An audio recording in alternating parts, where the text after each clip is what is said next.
पुंडलिकवरदा हरी विठ्ठल श्री ज्ञानदेव तुकाराम. पंढरीनाथ भगवान की जय. माऊली ज्ञानेश्वर महाराज की जय. जगद्गुरु तुकाराम महाराज की जय. सद्गुरुनाथ भगवान की जय. हरि ओम तत्सत.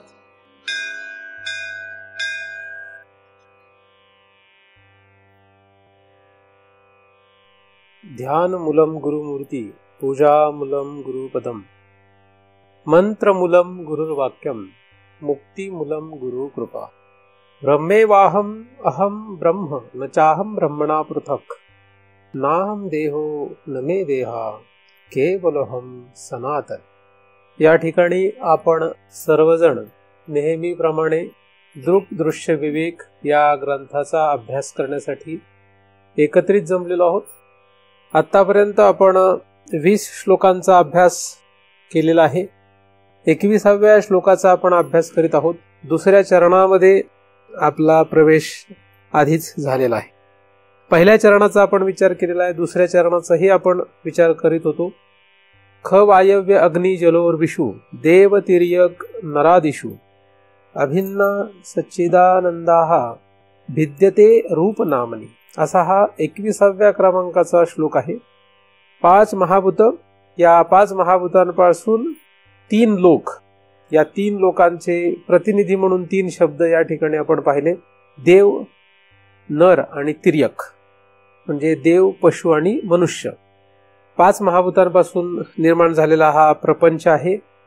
आणि हा प्रपंच, या प्रपंचामध्ये सच्चिदानंद रूप असलेला भगवंत हा अभिन्न आहे असा आपण विचार केला आहे. आणि भिद्यते रूप नामनी या दुसऱ्या चरणाच्या उत्तरार्धाच्या साह्याने आपल्याला असं लक्षात येऊ शकतं की रूप आणि नाम यांमुळे भेद निर्माण झालेला आहे, किंवा रूप आणि नाम हे यापासून वेगळे आहे. परमार्थ जो आहे हा का करायचा याविषयी साधारण माणसाला कल्पना नाही. जन्माला आल्यानंतर काय करायचं हे सांगणारे आईबाप असणं हे फार अवघड आहे. 99% आईबाप जे आहेत हे आपल्या मुलाला अन्न, धन आणि मान कसा कमवायचा हेच शिकवतात. कारण की त्यांची सुद्धा तशीच प्रवृत्ती आहे. त्यांनी सुद्धा आपलं आयुष्य त्यातच घालवलेलं आहे, त्यातच ते मरणार आहे. म्हणून अन्न, धन आणि मान या पलीकडे लेकरांना शिकवणूक देण्याची आईबापांचीच इच्छा दिसत नाही. स्वतःलाच तशी शिकवण देण्याची इच्छा नसल्यामुळे आपल्या व्यतिरिक्त दुसऱ्यांनाही हे आपण शिकवावं हे खरं तर दुर्मिळच आहे. अन्न, धन आणि मान या 3 गोष्टी खरं तर वाटोळं करणाऱ्या आहेत.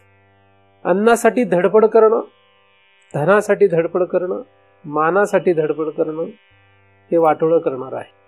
परंतु सगळ्यांची जगामध्ये ओळख या 3 नुसारच होते हे दुर्दैव आहे. परमार्थ करणारी लोक सुद्धा यातच डुबून गेलीत हे त्यापेक्षा मोठं दुर्दैव आहे. पुन्हा पुन्हा मागे वळून बघा, पुन्हा पुन्हा आपल्या स्वतःकडे बघा. आपण या 3 गोष्टींमध्ये गुंतून मरतो आहे की काय हे लक्षात घ्या. या 3 गोष्टी कितीही मिळाल्या तरी जीव शांत होत नाही. या 3 गोष्टी कितीही मिळाल्या तरी सुद्धा कधीही आपल्याला शांत वाटणार नाही, सुख मिळणार नाही. म्हणून या 3 गोष्टींच्या पाठीमागे मर करणं हे मरायला लावणार आहे. म्हणून सावध व्हा. आहे त्या परिस्थितीत किती काळ आपण अभ्यास करू शकतो, किती आपण अभ्यासाला वेळ देतो, दिवसातले किती वेळ आपण या विषयाचा अभ्यास करतो याकडे लक्ष द्या. आठवड्यातून 1 दिवस चिंतन ऐकणं किंवा 2 दिवस चिंतन ऐकणं, ते सुद्धा सगळं काही स्थिर स्थावर असेल तरच ऐकणं, म्हणजे आपल्याला जमलं तर येऊन ऐकणं, अन्यथा दुसरे काही सगळं काहीतरी आटपत मग वेळ मिळाला तर इकडे येणं.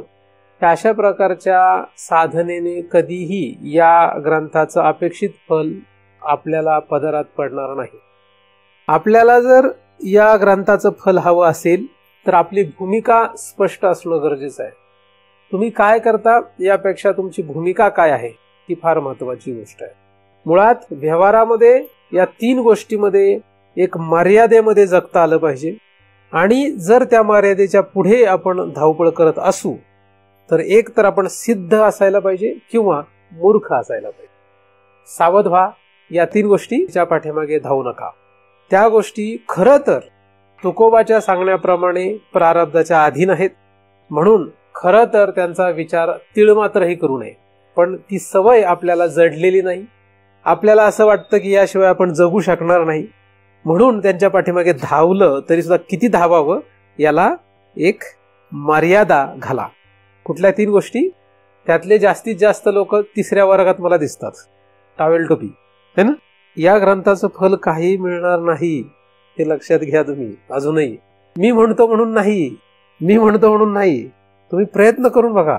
ग्रंथाला जर फल अपेक्षित असेल, तुम्हाला जर तुमच्या साधनेला फल प्राप्त करायचं असेल तर शास्त्र म्हणेल ते सांडा किंवा श्री गुरुची या वचना दिठी देतो अर्जुना, हे 2च त्याला आधार आहेत, म्हणजे शास्त्र किंवा सद्गुरू. आणि यांनी कधीही आपल्याला या संसारामध्ये मरायला सांगितलेलं नाही, कुठेच नाही, कधीही नाही. साधना करायला सांगितली असतील, वेगवेगळी साधनं करायला सांगितली असेल, परंतु संसारामध्ये मरायला सांगितलेलं नाही. म्हणून सावध व्हा, वेळ वाया घालू नका. मृत्यू हा नित्य समीप आहे.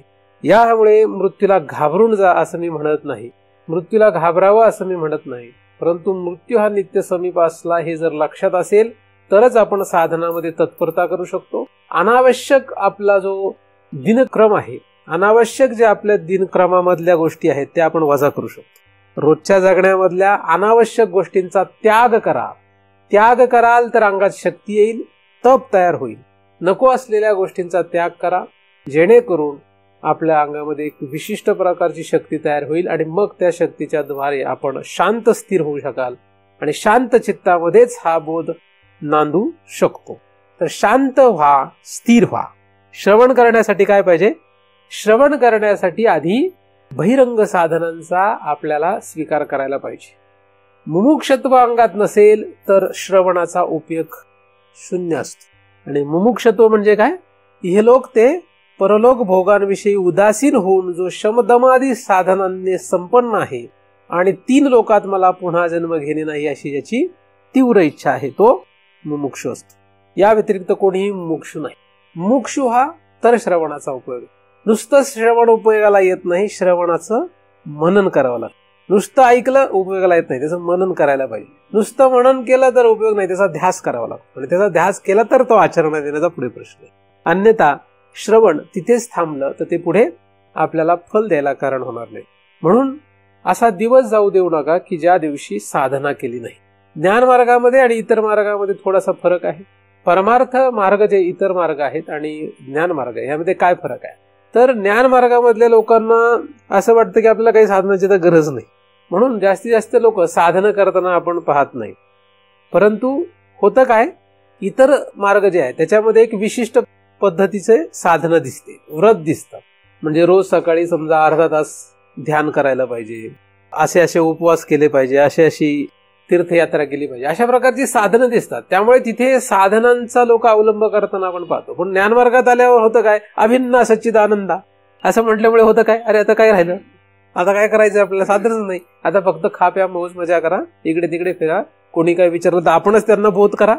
कारण आपल्याला आता कळलंय, महाराजांनी सांगितलं आणि आपणही शास्त्रात वाचलंय की अभिन्न सच्चिदानंदा 5 महाभूत त्यापासून निर्माण झालेले 3 लोक हे सच्चिदानंद रूप भगवंतापासून भिन्न नाहीत आहे. त्यामुळे आता काय राहिलं, असं नकळतपणे घुसतं कुठे, डोक्यात. म्हणजे हवा जाते, काय होतं, हवेत जातो. डोक्यात हवा गेली की हा हवेत जातो आणि मग असं वाटायला लागतं की आता आपल्याला काही साधनांची गरज नाही. असं चालत नाही. आपली स्वतःची अवस्था तपासा. संसारामध्ये जास्त रममाण होऊ नका. गरजेपुरता संसार करा. ज्यांची आयुर्मर्यादा एका विशिष्ट पातळीच्या पुढे गेली आहे त्यांनी तर संसारच करू नका. आता विशिष्ट पातळी म्हणजे तुम्हाला जर 100 वर्ष तुमचे वाटत असेल तर 60 नंतर बंद करा, 40 वर्षे परमार्थ करा. तुम्हाला असं वाटतं की 100 वर्ष तुम्ही जगणार आहेत. पण माझे आजोबांचे मित्र म्हणजे माझे आजोबा 99 वर्ष जगले, पण त्यांचं आचरण, पवित्रता, अधिक सगळं शारीरिक ठेवण, याची नीटनेटकेपणा, यामुळे ते 99 वर्ष जगले. आपली परिस्थिती पाहता आपण किती काळात गॅरंटी नाही, पुढच्या दिवसाची गॅरंटी नाही. आपलं आचरण पाहता, आपले कर्तृत्व पाहता, आपलं शारीरिक व्यायाम पाहता, हे सगळं पाहता आपलं काही खरं नाहीये.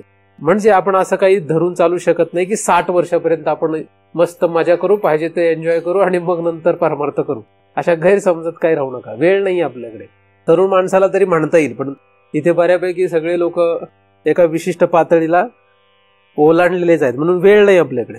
एक क्षण आणि क्षण आपल्याला महत्वाचा आहे. परमार्थासाठी खरं तर एक क्षणही वाया घालवायला सांगितलेलं नाही, पण आपण दिवसेंदिवस वाया घालवतो. वेळ मिळाला तर परमार्थ करतो. प्रमाण त्याला आहेत है ना, की क्षणाक्षणा करा हाच विचार तरावया पार भवसिंधू. प्रत्येक क्षण महत्वाचा आहे. डोळ्याची पापणी लावली की एक क्षण होत असतो, त्याला एक क्षण असं म्हणतात. तर रिकामा तू अर्धघडी राहू नको. अर्धघडी पण नाही, ज्ञानदेवांनी त्या अर्धघडीला सुद्धा मान्यता दिली. म्हणजे एक क्षण म्हणजे जास्त झाला खरं. अर्धघडी रिकामा राहू नको असं सांगितलं, पण नुसतं ते गाऊन नाचून म्हटले आणि विसरून गेले. पाठ आहे रिकामा अर्धघडी राहू नको, पण हा रिकामाच रिकामा आहे. म्हणजे परमार्थाच्या दृष्टीने रिकामा राहू नको, भरला गेला पाहिजे. तर आपल्या पारड्यात, आपल्या चित्तामध्ये योग्य संस्कार एकतर निर्माण करत चला किंवा संस्कार संपवत चला. म्हणजे रिकामे राहू नका. 2 पैकी एक करा. एक तर चांगले संस्कार गुंतवत चला, म्हणजे वाढवत चला, किंवा संसार सगळे संपवत चला, असं काहीतरी करावं लागेल. असो, सावध व्हा. बरेचसे लोक बेसावध असताना मला पाहवत नाही. तुम्हाला जरी असं वाटत असले की तुम्ही संसारामध्ये सावध दिसताय, पण मला तुमची बेसावधपणा पाहून खंत वाटते. माझ्यासारख्या व्यक्तीने, म्हणजे माझ्यासारख्या व्यक्तीला, म्हणजे अशा पदावर असल्यानंतर खरं तर फार अवघड असतं. एकटाच आपला असला तर काही त्याच्या धुंदीत राहू शकतो, आहे की नाही. पण तुमच्याकडे पाहिल्यानंतर बऱ्याचशा लोकांचा बेसावधपणा पाहून मला खंत वाटते. यांची काय परिस्थिती आहे, काय होणार यांचं. मी प्रत्येकाला वैयक्तिक कधी काही म्हणत नाही, तशी म्हणायची गरज पडू नये. सावध व्हा.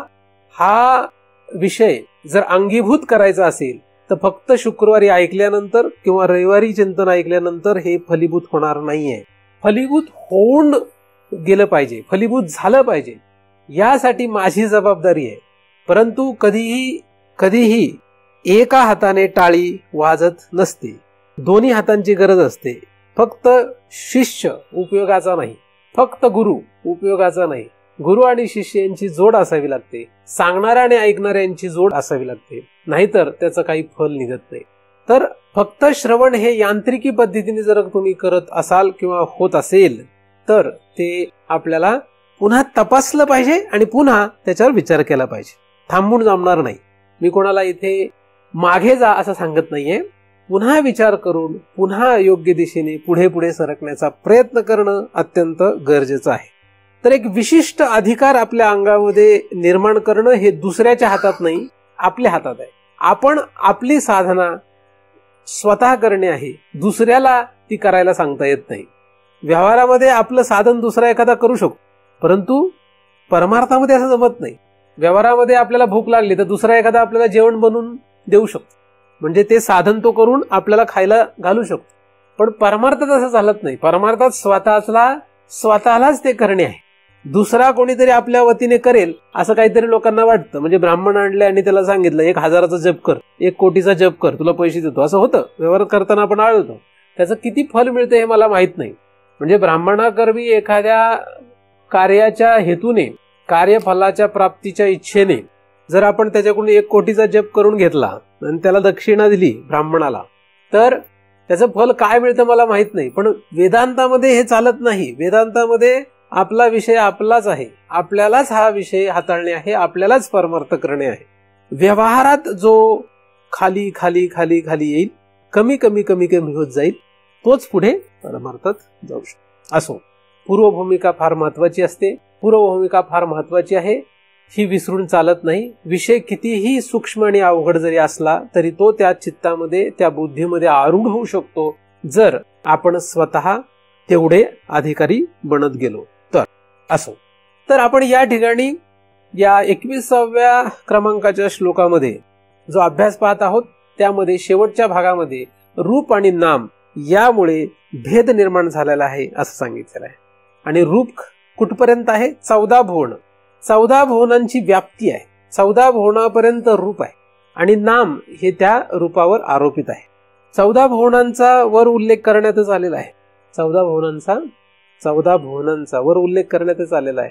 पण खाली जर बघितलं, म्हणजे वेष्टीने आपण जर पाहिलं, स्वतःकडे जर बघितलं, तर हे शरीर जे आहे हे काय, हे रूपवान आहे.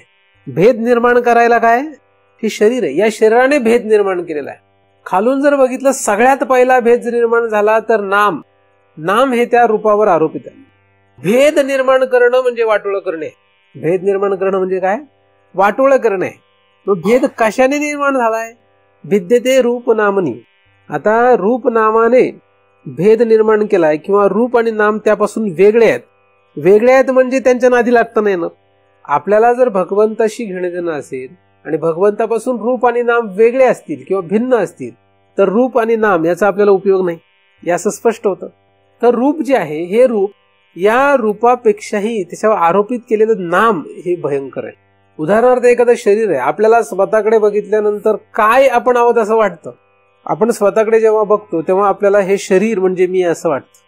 आणि हे शरीर म्हणजे मी आहे असं इतकं दृढ आहे, इतकं पक्क आहे की हे कोणीच काढू शकत नाही.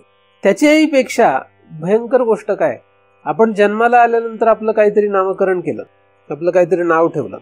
आता आपल्याला जे विशिष्ट नाव ठेवलं, नाव काय असेल, राम आहे, राम हे नाव ठेवलं. आता हे नाव राम आपण जे अनेकांच्या मुखातून ऐकत राहिलो, आपल्यावर त्याचा संस्कार केला, पुन्हा पुन्हा पुन्हा पुन्हा पुन्हा पुन्हा त्याचा अभ्यास आपल्याकडून करून घेतला.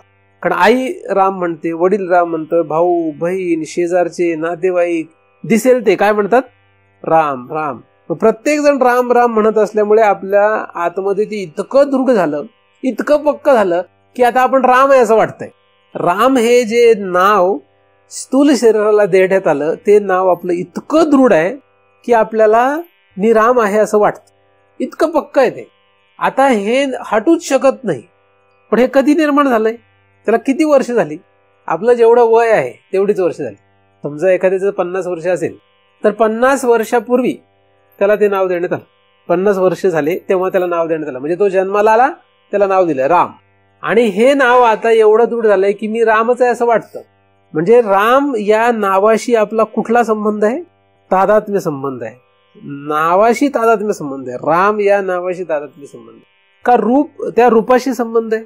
राम हे नाव ज्या शरीराला म्हणजे ज्या रूपाला दिलेलं आहे त्या शरीराशी संबंध आहे का नावाशी संबंध आहे. तादात्म्य अध्यास कोणाचा आहे, नावाचा आहे का रूपाचा आहे. नावाचा तादात्म्य अध्यास आहे बघा, रूप तर बाजूलाच गेलं. नामाचा आपला तादात्म्य अध्यास आहे, म्हणजे ते नाम म्हणजे आपण आहे असं वाटतं. आता हे एकच आहे काय, नाही. आपल्या सभोवतालच्या लोकांनी आपल्याला एवढं शिकवलंय, हे शिकून दिलंय की तुम्ही ब्राह्मण आहात, तुम्ही क्षत्रिय आहात, वैश्य आहात, शूद्र आहात, हे शिकून दिलंय. आता हे किती दृढ आहे, म्हणजे ह्याच्याशी किती तादात्म्य आहे, ह्याच्याशी पण नको तेवढं तादात्म्य आहे. म्हणजे इथे सुद्धा तादात्म्य अध्यास आहे. ब्राह्मण, क्षत्रिय, वैश्य का शूद्र हे नामच आहे. हे कशाशी संबंधित आहे, हे रूप आहे का, हे नाम आहे, त्या रूपावर आरोपित आहे. म्हणजे हा मनुष्य म्हणजे त्याचं शरीर, त्या शरीरावर आरोपित तो धर्म आहे. तो धर्म म्हणजे ब्राह्मण, क्षत्रिय, वैश्य, शूद्र. आणि ते नाम आहे, ते काय आहे, ते नामात्मक आहे. याचप्रमाणे असे असंख्य नाम एका शरीरावर आरोपित आहेत. एका रूपावर एक रूप, पण त्या एका रूपावर किती नाम आरोपित आहे, अनेक. आणि या अनेक नावाशी आपण इतके तादात्म्य पाहून बसलो की काही लोकांना, त्यांना जर म्हटलं तुम्ही आता ब्राह्मण नाही असं फक्त स्वतःला शिकवा, फार अवघड आहे. काय आहे, फार अवघड आहे, म्हणजे अशक्य आहे अशी परिस्थिती झाली आहे. जात, पोट जात, ब्राह्मण, क्षत्रिय, वैश्य, शूद्र, त्याच्यामधल्या पोट जाती, इतका प्रचंड हा आघात आहे. खरं तर इतकं तादात्म्य पक्क आहे की ह्याच्यातून निघूच शकत नाही बाहेर. आता एकदम जी काही मॉडर्न लोक आहेत, मॉडर्न जनता, ते काही मानत नाहीत असले. पण याचा अर्थ ते शहाणे झालेत असं नव्हे बरं, ते मूर्ख आहेत. जाती धर्म, वर्ण धर्म न मानणारे लोक. आणि मी जे बोलतोय हे दिसायला सारखं दिसतंय, पण तसं नाहीये. मी जे बोलतोय हे आणि ते जे म्हणतायत ते, ह्यामध्ये 180 डिग्रीचा फरक आहे. ते मूर्ख वर्गातले आहेत आणि मी जे सांगतो तो वेदांतातला बोध सांगतोय. दिसायला दोन्ही सारखंच आहे. मग आता तुमच्या पुढे मोठा प्रश्न आहे आता सगळ्यात मोठी अडचण काय, त्यांच्यात राहिलं तरी मजाच आहे, सिद्ध पुरुषात राहिलं तरी मजाच आहे, पण मध्ये असेल तर फार अवघड आहे. आता इकडे जायचं का इकडे जायचं हे आपला प्रश्न आहे. आपल्याला कुठे जायचंय, मूर्खात वावरायचं का सिद्धात वावरायचं हा आपला प्रश्न. मधली जी अवस्था आहे ती फार भयानक आहे. मध्ये अडकणं हे फार अवघड आहे. कधी मूर्ख ठरू आणि कधी सिद्ध अवस्थेच्या दिशेने जाऊ, कधी सिद्ध हे कळलं पाहिजे. मूर्ख कधी ठरू, कधी सिद्ध. शास्त्राभ्यास, साधना, संतसंग बंद करून जर हे मानत राहिला तर मूर्खाकडे जाणार आहे. शास्त्राभ्यास, साधना जी काही आपली ठरलेली असेल ती करत जर हा बोध ठसवत जाऊ तर मूर्ख ठरणार नाही, तर सिद्ध दिशेकडे जाऊ. त्यामुळे तसं अवघड काहीच नाहीये. आलं लक्षात. म्हणजे एखाद्या मनुष्याने असं ठरवलं की आता मी ब्राह्मण, क्षत्रिय, वैश्य, शूद्र हे असलं काही मानणार नाही, असं ठरवलं त्याने आणि तो तसं वागू लागला, तर आता तो 2 वर्गात जाणार आहे. एक तर कुठे, मूर्खात, किंवा एक तर सिद्ध पुरुषांच्या दिशेने, म्हणजे सिद्ध अवस्थेच्या दिशेने. आता तो मूर्खात कधी जाईल आणि सिद्ध अवस्थेच्या दिशेने कधी जाईल, जर तो साधना सोडून देत असेल, व्यवहारातल्या साधनांमध्ये गुरफटून मरत असेल आणि असं म्हणत असेल की मी ब्राह्मण, क्षत्रिय, वैश्य, शूद्र मानत नाही, तर तो मूर्ख वर्गाकडे जातोय. उच्च साधनांचा अवलंब करून अधिक जर साधना त्याची प्रगत होत असेल, त्याच्यातून तो साध्याच्या दिशेने धावत असेल, तर त्याचं असं म्हणणं हे त्याला मूर्ख ठरवत नाही.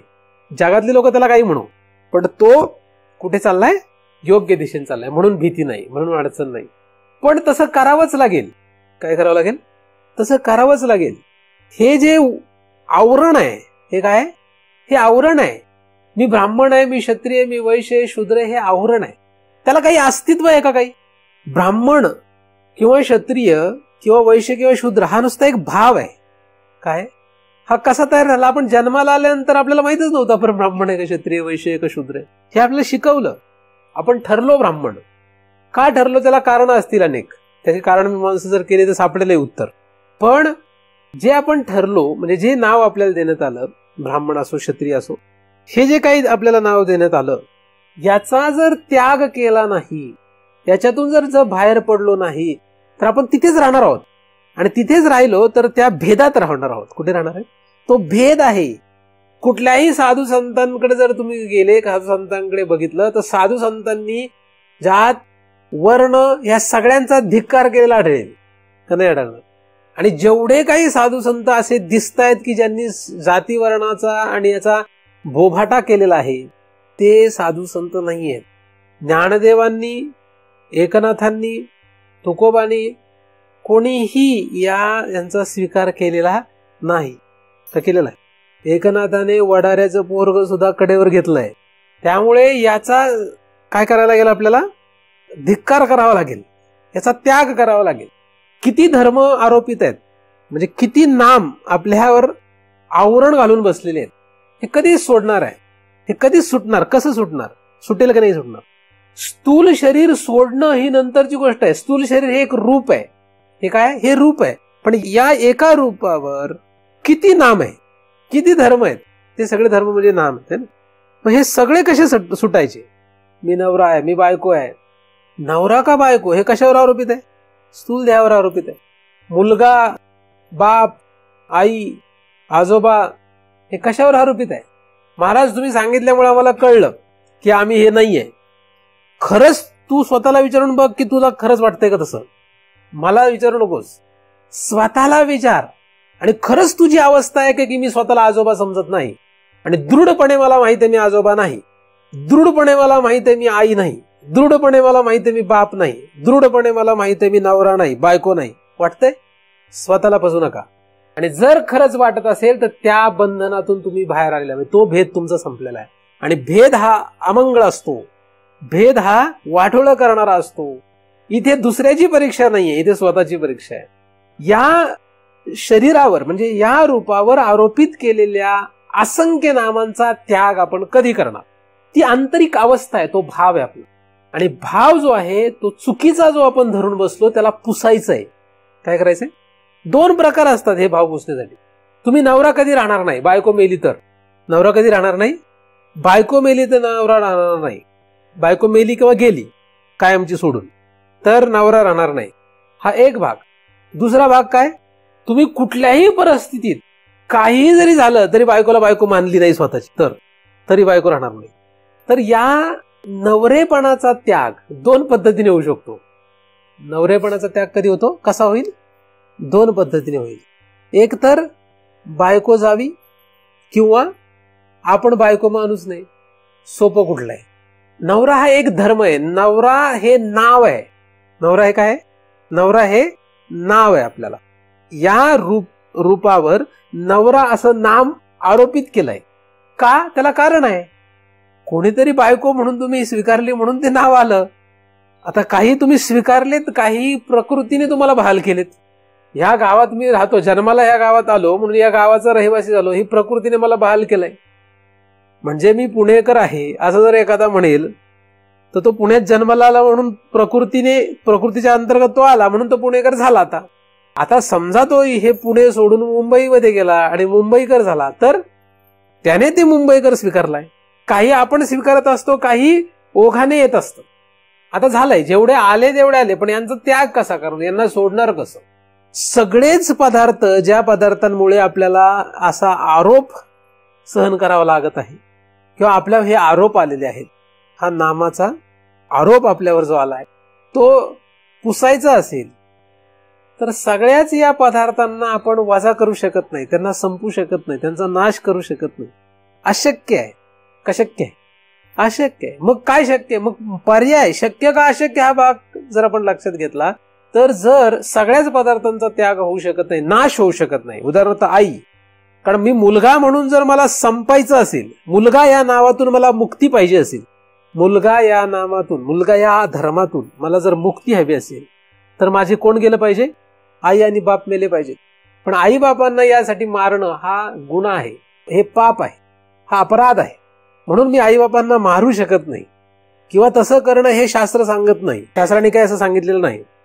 बरोबर आहे? किंवा बायको मेली म्हणजे नवरा हा शब्द जाईल, नवरा हे नाम जाईल. म्हणजे बायकोला मारणं, बायकोला खलास करणं किंवा बायकोला हाकलून देणं, हे जर केलं तर नाव जाईल, नवरा हे नाव जाईल.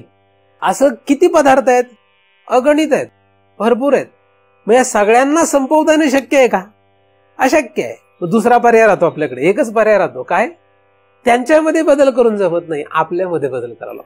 कारण जेव्हा जन्माला आलं तेव्हा ह्या लोकांनी शिकवलं, आपण पाहत गेलो, ही आई आहे, हा बाप आहे, हे अमका आहे, हे तमका आहे, हे सगळं शिकत गेलो. जन्माला आलं तेव्हा काहीच माहित नव्हतं. जन्माला आलं तेव्हा कोण होतो मी? काही तपास नव्हता मी कोण आहे. या सगळ्यांनी आपल्याला शिकवलं, यांनी सगळ्यांनी शिकवलं आपल्याला आई आहे.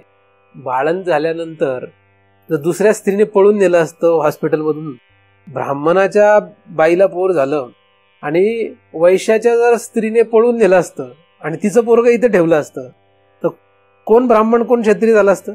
कोण आई झाली असती कोणाची? नाही का? ब्राह्मणाच्या पोराची वैश्य स्त्री आई झाली असती आणि तिने सांगितलंच नसतं कोणाला, तर हा मरेपर्यंत समजला असता मी वैश्य आहे.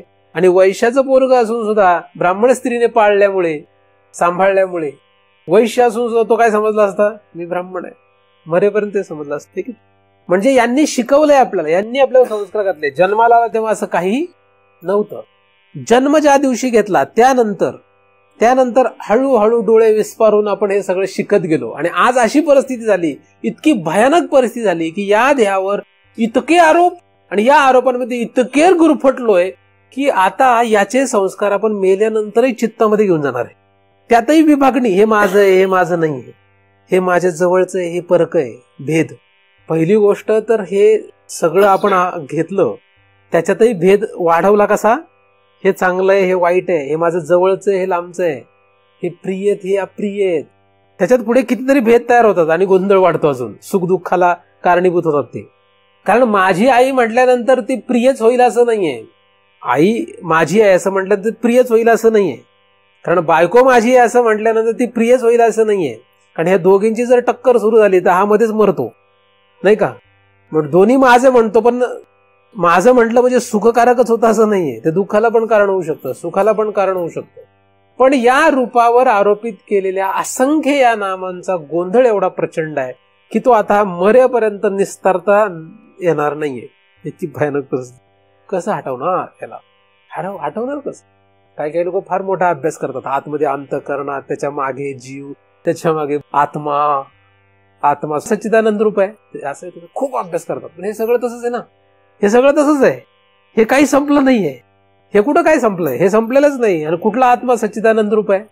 आत्म्याचा कुठला तपास आलाय? वाचून कळलंय आत्मा काहीतरी असतो. सगळे आवरण काढल्याशिवाय आतमध्ये काय कसं कळणार? आतमध्ये काही कळत नाही. कारण बायकोला बायको म्हणतो आणि आत्मा सच्चिदानंद रूप आहे म्हणतो. त्याला शून्य कळलेलं असतं, काही कळलेलं नसतं. आत्मा कळायचा असेल, सच्चिदानंद रूप भगवंत कळायचा असेल, तर या रूपावर आरोपित केलेल्या नामाचा संपूर्णतः त्याग होणं गरजेचं. काय? संपूर्णतः त्याग झाला पाहिजे. फक्त शरीर, पहिल्यांदा कमीत कमी एवढं तरी शक्य झालं पाहिजे. फक्त मी शरीर आहे, काय म्हणजे फक्त रूप एवढंच. या रूपाच्यावर जे काही असेल, या रूपावर आरोपित केलेलं जे काही, त्याचा आणि माझा तीळ मात्र संबंध नाही, हे स्वतःला शिकवत चाललं पाहिजे. आणि जो काही मी वागतोय, आचरणात आहे, हे फक्त व्यवहार मात्र आहे. करत्याशिवाय व्यवहार पण होणार नाही, तर दगड होऊन झालं. अवघड आहे, असं काही कोणी होणार नाही. पण जे काही आहे ते फक्त व्यवहार मात्र आहे, नाम मात्र आहे. म्हणजे मी जर स्वतःला महाराज म्हणत असेल तर हे फक्त नाम मात्र आहे. माझा आणि ह्या बाकीचा काहीही संबंध नाही. जसं जसं हे दृढ होईल, म्हणजे या देहावर आरोपित केलेल्या सगळ्या नावांचा थांगपत्ता पुसता येईल, थांगपत्ता काढून टाकता येईल, काही राहणार नाही. तेव्हा या रूप शरीरावर लक्ष जाईल. हे शरीर, स्थूल शरीर, तादात्म्य हे या शरीराशी आहे असं आपण मानतो किंवा असं आहेच, पण इतकी आपली चांगली अवस्था नाही. या शरीरावर आरोपित केलेल्या असंख्य धर्मांशी आपलं तादात्म्य आहे. इतकी वाईट अवस्था आहे, इतकी दुर्दैवी अवस्था आहे. यातून बाहेर कधी पडणार, हा मोठा प्रश्न. आपण कोण आहोत? आपण फक्त शरीर आहोत. मग हा मुलगा दिसतो, एक स्त्री म्हणते हा माझा मुलगा आहे, तिचा प्रश्न आहे, माझा नाही प्रश्न, मी कोणाचा मुलगा नाही. एक स्त्री म्हणते हा माझा नवरा आहे, तिचा प्रश्न, माझा काही संबंध नाही. मी म्हणत जरा धारिष्ट लागत, सोपं नाही. करून बघा, प्रयत्न करून बघा. रूपवर आरोपित केलेल्या नावाचा खंडन करण्याचा प्रयत्न करून बघा. बरं, एखादा म्हणाला हे फारच अवघड आहे, मग अवघड काय? म्हणून तर लोक ढुमकी वाजवत बसलीत ना. डोक्याला तर आत लोकांना रम म्हणवा, कशाला विनाकारण वाजवतात का? मनोरंजन का करत बसले लोक? कारण याने पीळ बसतो. याने काय होतं? हृदयाला पीळ बसतो. ज्ञान मार्गाचा अधिकारी कोण आहे? भगवंताची त्याला तीव्र आवड पाहिजे, भजनाची नाही. ज्या भजनाची याला आवड आहे त्या भजनाने तो भजला जात नाही, असं भगवंताने सांगितलं. कारण त्याला न जाणता केलेलं भजन वाया जातं, हे त्यांनी स्पष्ट सांगितलेलं आहे. आणि त्याला जाणून भजन करणं, त्याला जाणून भजन करण्यासाठी ढुमकं वाजवावं लागत नाही का? वाजवावं लागतं. आणि वाजवलं तरी फरक पडत नाही. मग नाही वाजवलं तरी फरक पडत नाही. जरी तुम्ही हे धैर्य अंगात बाणवलं नाही, असं धरूया की आता हे फार जरा अवघड आहे, पण हे धैर्य तुम्ही अंगात बाणवलं नाही असं धरा, तरी सुद्धा जेव्हा मृत्यू येईल, जेव्हा कोण येईल? मृत्यू येईल, तेव्हा शेजेची कामीन दूर राहे, असं साधू संतांनी सांगून ठेवलंय. म्हणजे तुम्ही ज्या ज्या संबंधाने स्वतःला जे मानत होता तो मृत्यू एका क्षणात दूर करील. तुम्ही म्हणाल बरं आहे की मग चांगलं आहे ना, पण त्याचा तोटा काय? या सगळ्यांचे संस्कार तो पुसून देत. तो फक्त काय करेल? एका घावामध्ये तुम्हाला या सगळ्यांपासून दूर करेल, निर्णय लावून टाकेल. मृत्यू हा या सगळ्यांपासून आपल्याला दूर करतो. मृत्यू कोणापासून दूर करतो? नवरा, बायको, आई, बाप, गोतावळा, ब्राह्मण, क्षत्रिय, वैश्य, शूद्र काही राहत नाही. मृत्यूच्या समोर काहीच नाही. मृत्यूला ब्राह्मण, क्षत्रिय, वैश्य, शूद्र, नवरा, बायको काही नाही. मृत्यू जेव्हा येतो तेव्हा हे सगळं संपतं. पण हे सगळं जरी तो मृत्यू संपवत असला तरी सुद्धा या सगळ्याचे संस्कार तो संपवित नाही. तो या सगळ्याचे संस्कार तुमच्या चित्तात तसेच ठेवतो. म्हणून त्याचा भोग जो येतो पुन्हा तसाच सुरू होणार, तशीच पुन्हा शरीर मिळत जाणार. पुन्हा पुन्हा पुन्हा पुन्हा आपल्याला असंच वाटत राहणार. ज्या ज्या देहामध्ये आपण जाऊ त्या त्या देहाशी संबंधित पुन्हा गोतावळा तयार होणार आणि पुन्हा आपण गुरफटून राहणार. मग कुठलंही शरीर असो, देवादिकांचं असो का पशूंचं असो का मनुष्यांचं असो, हे थांबवलं पाहिजे. कधीतरी थांबावं लागेल. थांबा म्हटल्यानंतर थांबण्याची हौस सगळ्यांना असते असं नाही. थांबा म्हटलं की सगळेच थांबतील असं नाही. मृत्यू सगळ्यांना थांबवल्याशिवाय राहणार नाही. दोघांचं ऐकता येतं, एक तर मृत्यू किंवा एक तर महाराज. मृत्यूचं ऐकलं तर पुनरावृत्ती ठरलेली आहे. महाराजांचं ऐकलं तर काहीतरी भरं होण्याची शक्यता आहे. पण अख्खं जग हे मृत्यूचं ऐकणार आहे, कारण सगळ्यांना मृत्यूच्या घशात जाण्याची इच्छा आहे. वारकरी संप्रदाय हा मृत्यूच्या घशातून बाहेर काढणारा संप्रदाय आहे. मृत्यू नक्की कोणाला पकडतो, मृत्यू नक्की कोणाचा होतो हे कळून घेणं गरजेचं आहे. मृत्यू त्याला पकडतो आणि त्याला पुन्हा पुन्हा वेगवेगळ्या शरीरांमध्ये पाठवतो जो कोणी या शरीरावर आरोपित केलेल्या सगळ्या धर्मांना चिटकून राहतो. म्हणून या शरीराला चिकटलेले सगळे धर्म जे आहेत या धर्मांपासून बाहेर येण्याचा प्रयत्न करा. कसं यायचं, काय यायचं, हा फारच मोठी कला आहे. ही काय, ही फार मोठी कला आहे. परंतु कुठल्याही पदार्थाच्या नाशाने तुम्हाला त्यातून बाहेर येता येणार नाही. मृत्यू जर आपल्याला शिकवायला येणार असेल तर बरं असतं. मृत्यूने आपल्याला हे येऊन शिकवलं असतं, आपला प्राण घेतला नसता, शिकवलं असतं तर कदाचित बरं झालं असतं. पण मृत्यू काय आपल्याला शिकवायला येणार नाही. मृत्यू काय करणार आहे, तो आपल्याला ज्ञान देत नाही, तो शिकवत नाही. तो काय करतो, फक्त दोन तुकडे करून टाकतो. हा भाग वेगळा, हा भाग वेगळा करतो. स्थूल शरीर पुन्हा मातीत मिसळतो आणि आतला पुंज काय जो आहे तो घेऊन जातो. पुन्हा पुढच्या पुनरावृत्तीसाठी तो घेऊन जातो. म्हणजे तो आपल्याला शिकवत नाही काही. पण महाराजाचं काम काय, आपल्याला शिकवतो पुन्हा पुन्हा. तुम्ही कोण आहात नक्की, कोण आहात यापेक्षा कोण नाही ते पहिलं शिका. कारण अहम ब्रह्मास्मी प्रज्ञानम ब्रह्म अयम आत्मा ब्रह्म हे नंतर, हा शेवट आहे. आधी आपण काय नाही हे शिका. आणि काय आपण स्वतःला जाग झाल्यापासून झोपेपर्यंत मानतो ते चुकीचं आहे का बरोबर आहे ते शिका.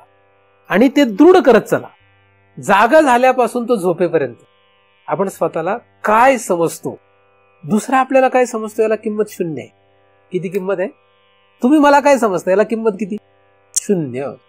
मी तुम्हाला काय समजतो याला किंमत किती, शून्य. आपण आपल्याला काय समजतो याला किंमत किती आहे, त्याला 100% किंमत. आता बऱ्याच वेळा आपण फसवणूक आपली करू शकतो.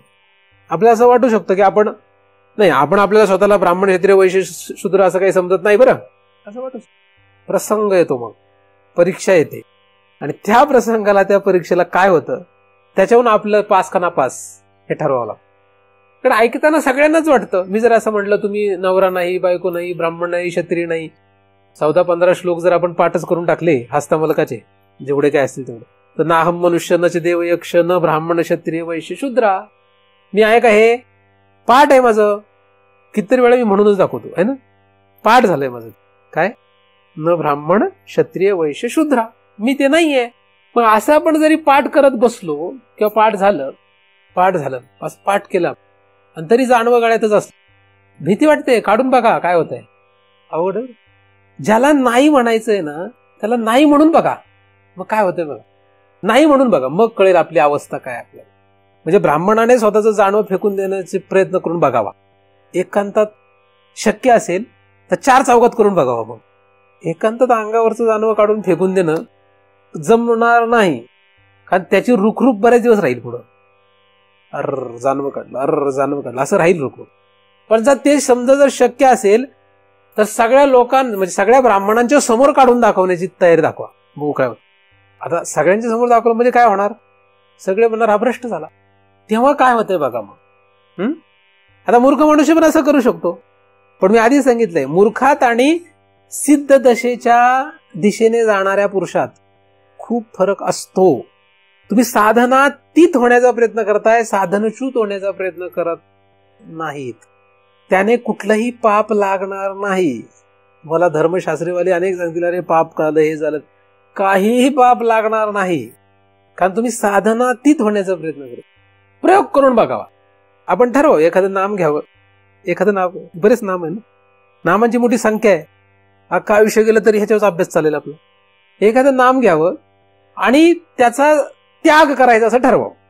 एखादं आरोपित नाव आपल्यावर, आता मी जर ठरवलं, तर मला जर असं वाटलं की माझ्यावर आरोपित नाव काय, महाराज, हे महाराज आहेत, आता याचा त्याग करायचं ठरवलं, तर प्रयोग करून बघायला पाहिजे ना काहीतरी. मग सगळा मठ, आश्रम, साधक मंडळी, शिष्य जे काय असतील या सगळ्यांचा गोळा मेळा, गोतावळा सोडून निघून जाऊन दाखवा. बघूया ना जातो का, आहे की नाही. मग महाराज राहील का, जंगलात गेला तर कोण महाराज आणि कुठला महाराज? अनोळखी ठिकाणी गेला तर महाराज कुठला?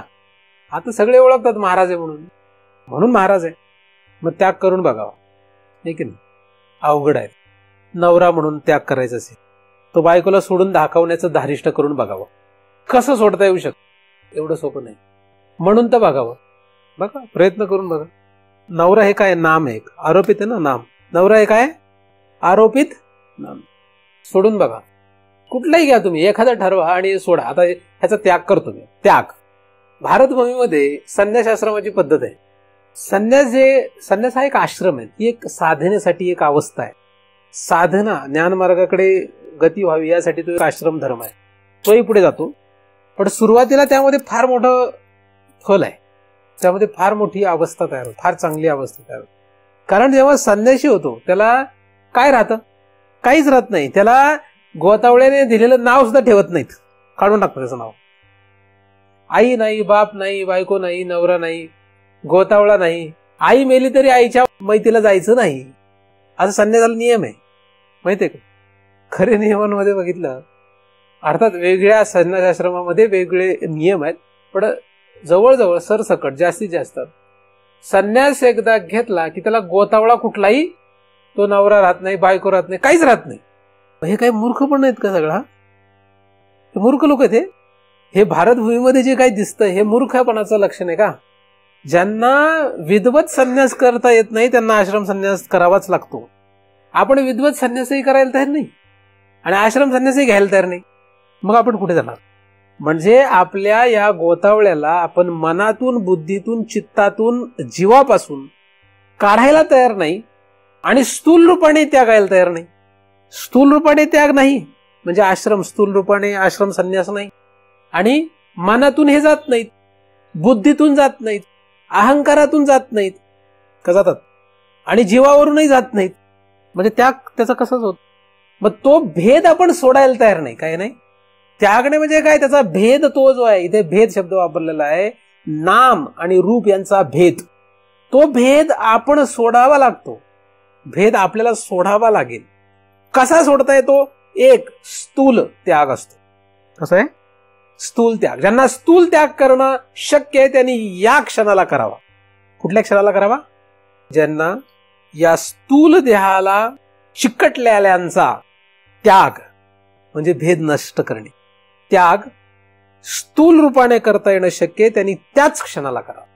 म्हणजे लगेचच भिक्षापात्र घ्यावं, लगेचच संन्यास घ्यावा. नाही शक्य, चला काय हरकत नाही. शास्त्र काही इथे थांबत नाही. शास्त्र काय हट्ट धरून बसत नाही की असंच व्हायला पाहिजे. शास्त्र म्हणतं की याच्या पुढे तुमच्या आतमध्ये एक मन आहे, या मनापासून हा भेद नष्ट करा. कोणी नष्ट करा? कोणी नष्ट करावा? मनाने. मग हे तरी पाळा. नाही स्थूल रूपाने मला हे सगळं त्यागाचं नाही, पण मनापासून मी हा त्याग करतोय, पक्का ठरलं, मनापासून मी या सगळ्यांचा त्याग करतो. मन म्हणजे अंतःकरण. आणि ज्ञानदेवाने त्याला मान्यता दिलेली आहे. मी आणि माझ्या ऐसी आठवण विसरले जयाचे अंतःकरण.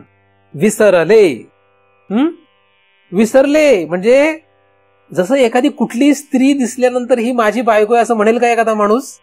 तशी आपली बायको दिसल्यानंतर ही आपली बायको आहे म्हणायचं नाही, म्हणजे विसरला.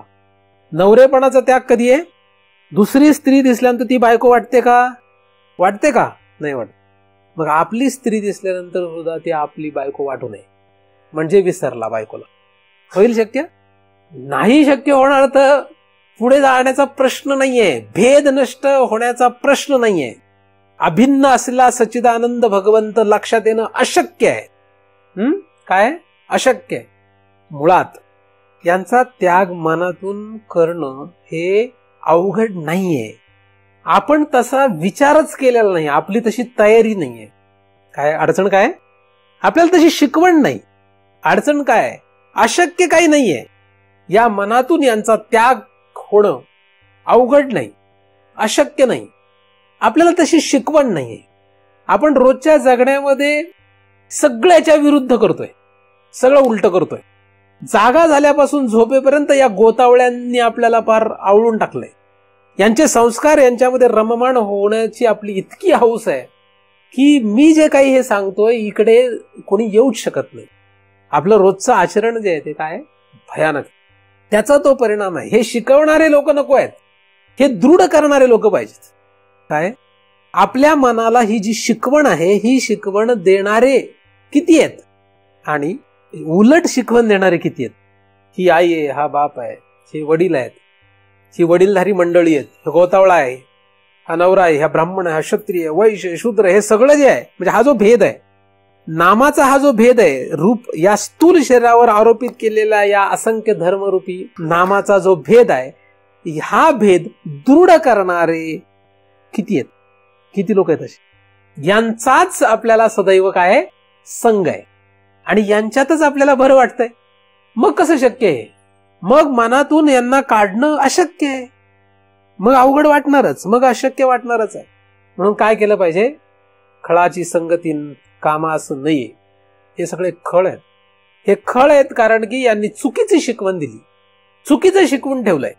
आपणास अपाय त्यांचे संग. खळ म्हणजे काय? जो आपल्याला आपल्या भिन्न असलेल्या सच्चिदानंद रूप असलेल्या अवस्थेपासून दूर करतो, तो खळ आहे. आपल्याला आपल्या सच्चिदानंद स्वरूपापासून जो दूर करणारा आहे, तो कुठलाही पदार्थ या जगामधला असो, चर असो अचर असो, तो खळ आहे. आणि म्हणून साधू संग, साधूच्या संगती तरणोपाय. साधूंचा संग कराल तरच आपल्याला या मनाला तसं शिकवता येईल. दुसरा पर्याय, पहिला पर्याय काय? सर्व संग परित्याग. दुसरा पर्याय काय? मनातून या सगळ्यांना काढणे. आणि मनातून यांना काढण्यासाठी यांचा उपयोग कधीही नाही, कधीच होऊ शकत नाही यांचा उपयोग. मग कोणाचा होऊ शकतो? जे कोणी तुम्हाला असं शिकवतील त्या साधूंचा, त्या शास्त्राचा उपयोग होईल. तेच शास्त्र हाताला पाहिजे, असेच साधू त्यांचा संग केला पाहिजे की जे आपल्या या मनाला शिकवतील. कारण ह्या मनाला ट्रेनिंग द्यावं लागतं. व्यवहारात सुद्धा काय करावं लागतं? मनाला शिकवावं लागतं. पुन्हा पुन्हा पुन्हा पुन्हा पुन्हा पुन्हा पुन्हा पुन्हा पुन्हा पुन्हा शिकवत राहावं लागतं मनाला. मनाला जर व्यवहारामध्ये सुद्धा जर पुन्हा पुन्हा शिकवावं लागतं तर परमार्थात सुद्धा त्याला शिकवावं लागणार आहे. यालाच अभ्यास असे म्हणतात. त्याला काय म्हणतात? अभ्यास. एक वेळ अशी येते, एक वेळ अशी येईल की बायको असली काय नसली काय काही फरक पडत नाही, आली काय गेली काय काही फरक पडत नाही, अशी अवस्था येते. आपोआप येते ती, काहीच वाटत नाही. तीळ मात्र एवढंसं पण त्रास होत नाही. आता त्रास होईल, प्रयत्न करून बघा. ती अवस्था निर्माण करणं गरजेचं आहे. जेवढे भेद आपण धरून बसलो, या भेदांना आपण चिकटलेलो आहोत बरं. हा भेद, आणि भेद जिथपर्यंत जात नाही तिथपर्यंत हा भेद शक्य नाही. त्यामुळे हे भेद नष्ट करणे हा नामाचाच भेद आहे. रूप तर बाजूला गोष्ट आहे. रूप हा लांबचा विषय. रूप हे स्थूल शरीर आहे. या स्थूल शरीराचा मी अजून विचारच सांगितलेला नाहीये. कारण हे स्थूल शरीर जे दिसतं, हे जे रूप दिसतंय, असंच अनेक वेळा आपल्याला रूप मिळत जातं. ते रूप आहे. त्या रूप या शब्दाचा आपण विचार नाही करत आहे. आपण फक्त या रूपावर आरोपित केलेल्या नामांचा त्याग त्या मनातून करणं याचा विचार करतो. तर त्या मनाला शिकवत राहिलं पाहिजे. चुकीचं शिकवणाऱ्या लोकांच्या जर आपण आधी लागलो तर व्यवहारातही वाटोळ होतं का नाही? तुम्ही व्यवहारात जगामध्ये बघा, जागं झाल्यापासून झोपेपर्यंत, जन्माला आल्यापासून आतापर्यंत तुम्ही असं बघितलं असेल की तुमच्या मनाला प्रत्येक जण वेगवेगळं काहीतरी शिकवतात. दारोदारी आपल्याला वेगवेगळे शिकवणारे लोक आहेत. प्रत्येक क्षणाला आपल्याला वेगवेगळे शिकवलं जातं. प्रत्येक क्षणाला आपण हे जे जग आहे आपल्याला वेगवेगळे शिकवत असतं. आई काहीतरी सांगते, बाप काहीतरी सांगतो, नातेवाईक काहीतरी सांगतात, समाज काहीतरी सांगतो.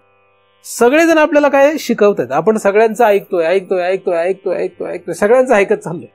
मग जे आपल्याला पटतं, जे आपल्याला भावतं, त्याचा आपण स्वीकार करतो. म्हणजे मन कशाचा स्वीकार करतं?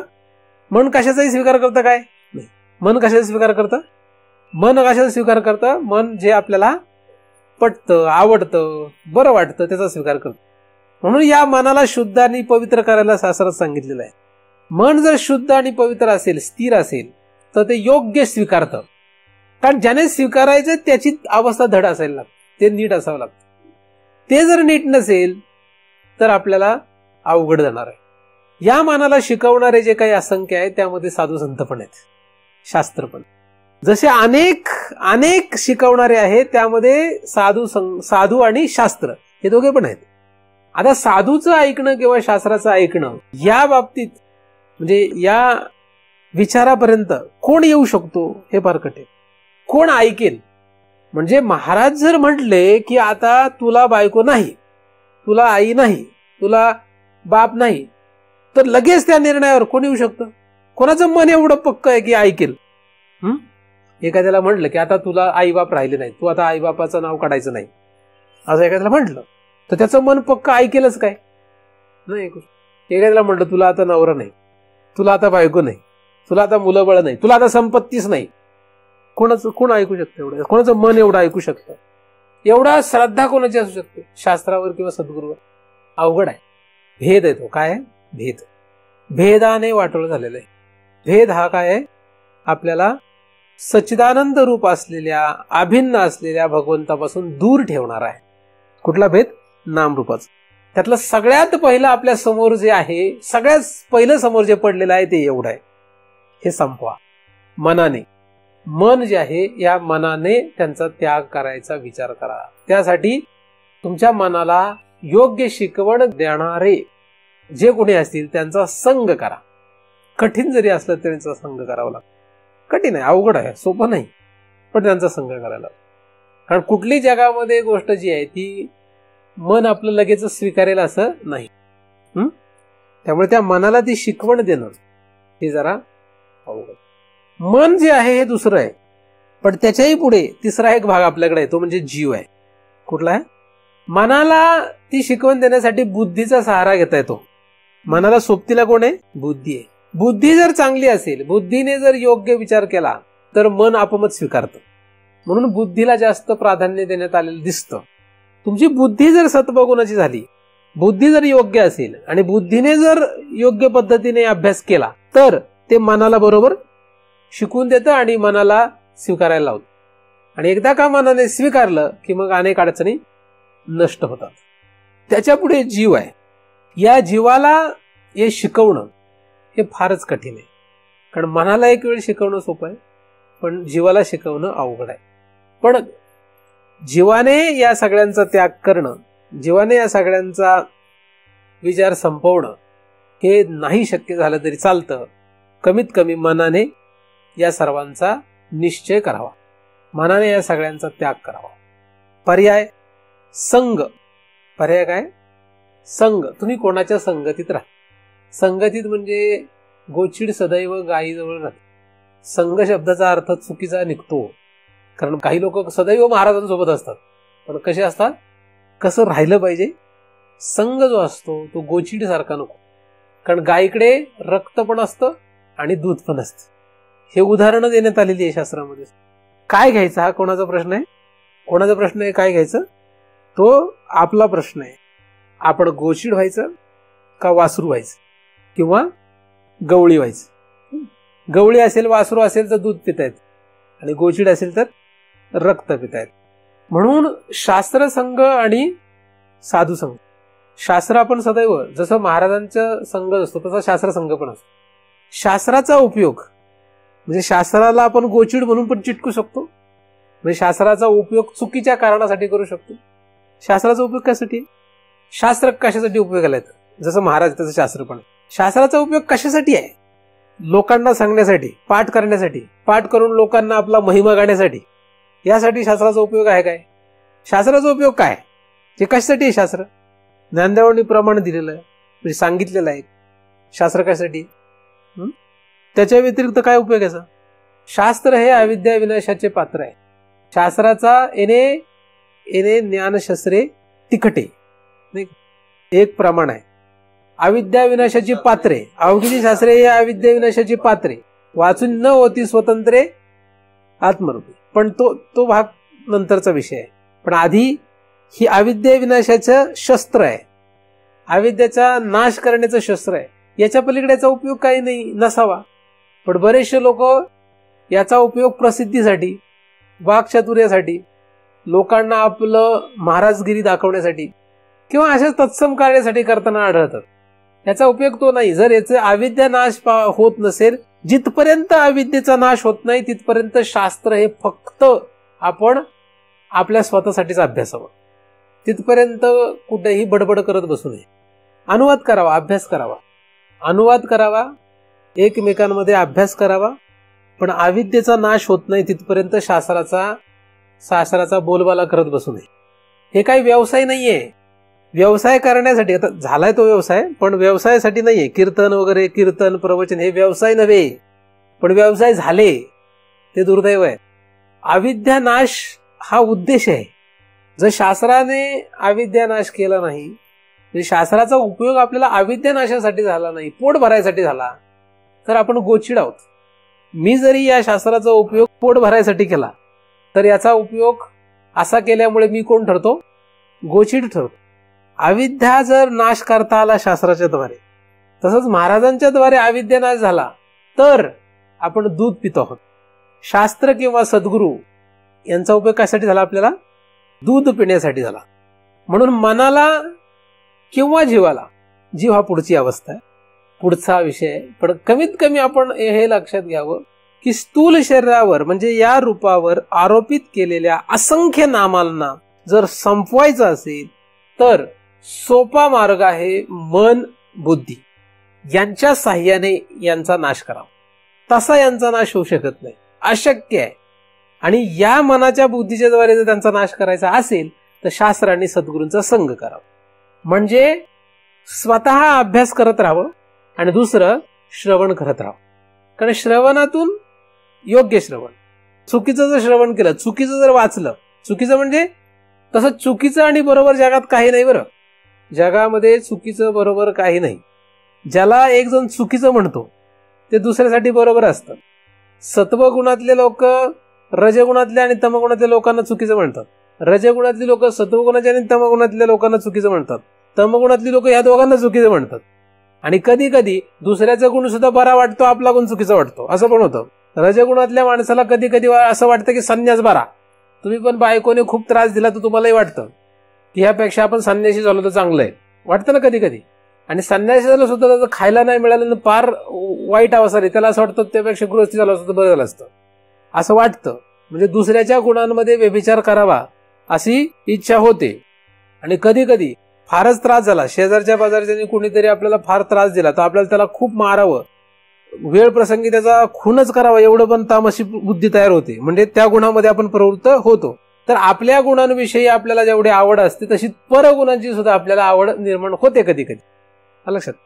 पण जास्तीत जास्त वेळ आपण आपल्या गुणांचा उदो करतो आणि दुसऱ्या गुणांचा तिरस्कार करत असतो, असं होतं ना. त्यामुळे यातून सगळ्यातून जर बाहेर पडायचं असेल तर काय करावं लागेल? शास्त्र सद्गुरू यांचा संग करायला पाहिजे. हे जे सांगतील ते ऐकायला पाहिजे.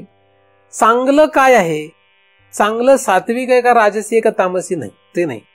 शास्त्र जे म्हणेल ते, सद्गुरू जे म्हणेल ते, राजसी आहे का तामसी आहे का सात्विक आहे याची मीमांसा करत बसला की तिथंच संपला तो. चांगलं वाईट पाप पुण्य अशी मीमांसा करत बसला की तिथंच संपला तो. जरा अवघड आहे पण अशीच परिस्थिती. कारण मी तुम्हाला सांगितलं चांगलं आणि वाईट हे सगळं 3 गुणांच्या खेळामध्ये असल्यामुळे सापेक्षित आहे. आणि 3 गुणांच्या पलीकडे 2च आहेत. एक तर शास्त्र, वेदांत, फक्त वेदांत. बरं, बाकीचे शास्त्र सगळे 3 गुणांचा खेळ मांडतात. वेदांत शास्त्र त्रिगुणातीत होण्याचा खेळ मांडतात. वेदांत हा वाक्य आहे, ज्ञानशास्त्र म्हणतात त्याला, ते फक्त त्रिगुणातीत होण्याचा खेळ मांडतात. इतर शास्त्र हे 3 गुणांचा खेळ मांडतात. त्यामुळे वेदांत शास्त्राचा स्वीकार आहे, इतर शास्त्रांचा स्वीकार अजिबात नाहीये. तर सद्गुरू किंवा हे शास्त्र, आता सद्गुरू सुद्धा वेदांती पाहिजे, नुसते म्हणविणारे नाही. मूर्ख माणूस चालत नाही. वेदांती सद्गुरू आणि वेदांत हे जे आहेत यांनी जे म्हणेल ते करावं. आणि जिथपर्यंत आपली ऐपत नाही सरळ दुसरं करावं. काही इथं काय आग्रह आहे का कोणाला? कोणाला काय हट्ट आहे का तुम्ही या आणि करा? कोणालाही आग्रह नाही.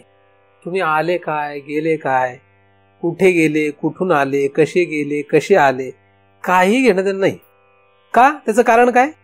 त्याचं कारण असं आहे की ज्याला हा विषय हाताळणे आहे, ज्याला ब्रह्मज्ञानाच्या दिशेने जाणे आहे, ज्याला वेदांताच्या मार्गाने ब्रह्मज्ञानाचा मार्ग गाठणे आहे.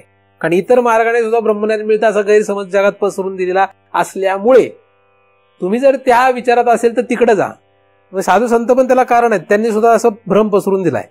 त्याला कारण आहेत, कारण तो विठोबा दूर राहावा म्हणून. म्हणजे ब्रह्मरस नाही, ब्रह्मरस नाही, कुठला लावणी मृदंग श्रुती टाळ घोष शिव ब्रह्मरस असं म्हणून तिकडे गुंतून ठेवलेत लोक. तर तुम्हाला तसं वाटत असेल तर बिनधास्त तिकडे जा, आमच्याकडे येऊ नका. आम्ही तुम्हाला कोणालाही आग्रह करत नाही. कारण कोणी काय सांगितलंय, कुठे जायचं हे फार गोंधळात पाडणार आहे. पण जर आपल्याला या अभिन्न असलेल्या सच्चिदानंदापर्यंत पोहोचायचं असेल तर भेद नष्ट करावा लागेल, हे नक्की आहे. आणि हा नष्ट करण्यासाठी पर्याय फक्त दोनच आहे, एक म्हणजे शास्त्र, एक म्हणजे सद्गुरू.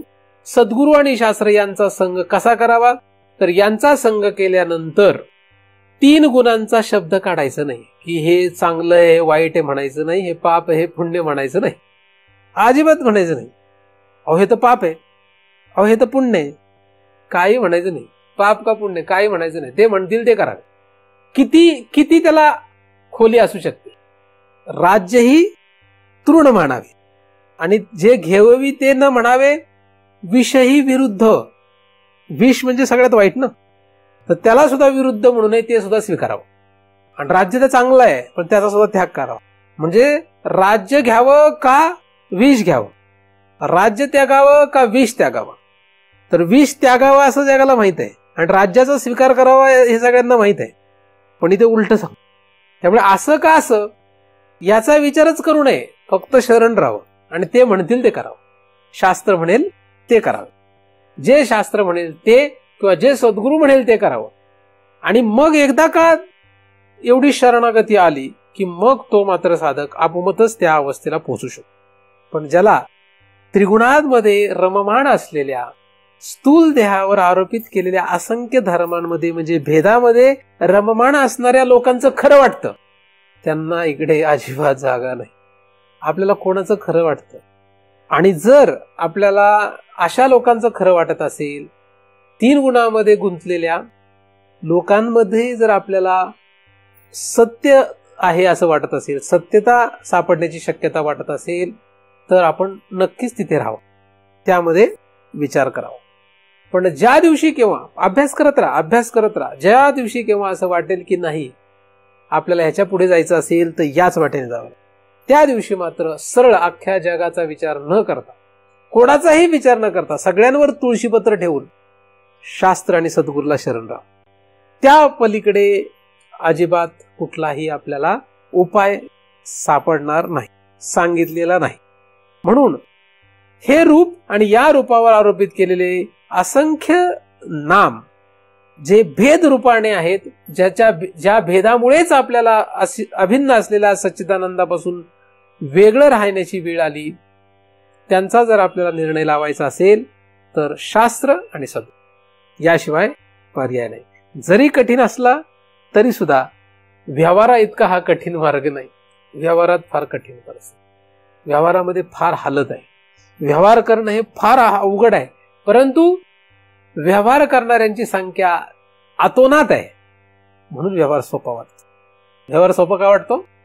व्यवहार सोपा वाटायला कारण की व्यवहार करणाऱ्यांची संख्या अतोनात आहे, जास्त आहे.